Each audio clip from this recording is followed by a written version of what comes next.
رسالة لكل شاب مقبل على الزواج. بلاش اللي هو اتجوز، اللي اتجوز خلاص. امال الشاب نلحقه بالذات ما يقعش في مصيدة الست النرجسية بأي شكل.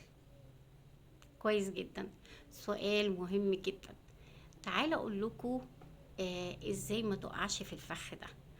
بس هقول لكم قبل ما اقول لكم ازاي ما تقعوش في الفخ ده، هل الست النرجسيه من اول ما بعرفها بتبقى هي نرجسيه بيبان، ولا بتعمل ايه؟ اول حاجه الست النرجسيه هي بتبقى عايزه يعني بتبقى عارفه هي عايزه ايه، وبتبقى مثلا انت عجبتها فهي عايزه تشدك ليها، هتشدك ليها بكل الطرق.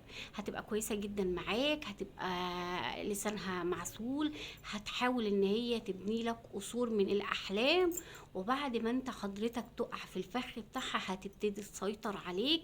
هتبتدي لما انت تزعلها هتلاقي وش تاني خالص، هتلاقيها هي اللي بتقلب عليك الترابيزه. ان هي غلبانه، ان هي مسكينه، ان هي ما بتغلطش، هي احلى واحده، هي اجمل واحده، هي اطيب واحده، هي اللي مظلومه، هي اللي كويسه. تبتدي تتلعب معاك كمان تلاعب نفسي، ان هي تشككك في رجولتك. يعني ممكن في قلب الكلام وانتوا بتتكلموا تروح مديالك كلمه كده، هو انت مثلا فاكر نفسك ما شفتش فلان، تبتدي ان هي تديلك كلمه تقارنك باي حد تاني فانت تنكسر ليها. فخلي بالك جدا. الست النرجسيه ما بيعجبهاش اي حاجه، يعني كل ما بتديها وتجيب لها هي مش عاجبها، ما بتبقاش ست راضيه. فلو انت لقيت الشخصيه اللي انت مرتبط بيها ما بترضاش باللي بتجيبه، بتهز رجولتك، بتهز كلمتك. انا بقول الست ست والراجل راجل، مهما كان تعليمك ومهما كان مكانتك، الراجل راجل والست ست. يعني لازم تبقى كلمتك انت الشور مشترك، بس الراجل برضو بيبقى عارف اكتر من الست. لقيتها صوتها عالي، لقيتها بتتكلم على ناس كتير، لقيتها بيبان، يعني دي بتبقى ست نرجسية. الست النرجسية بتبقى ست عايزة تمشي الراجل زي الكتاب ما قال، يعني هي اللي ماشياه. هو يقول لها يمين تقول له لا شمال، هو يقول لها ما تعمليش كده، لا انت ازاي اصلا تقول لي ما اعملش كده.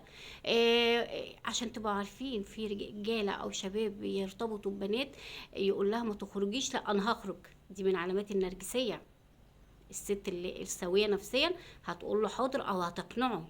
ممكن تبص تلاقيه يقول لها ما تعمليش ده وتعمله. فدي من اهم العلامات. لو لقيتها اهرب فورا وما تكملش معاها، لانك انت هتدخل في حيط مسدود. الست النرجسيه المعامله بعد الجواز معاها صعبه جدا جدا جدا، والتقوى تستنزف كل حاجه فيك.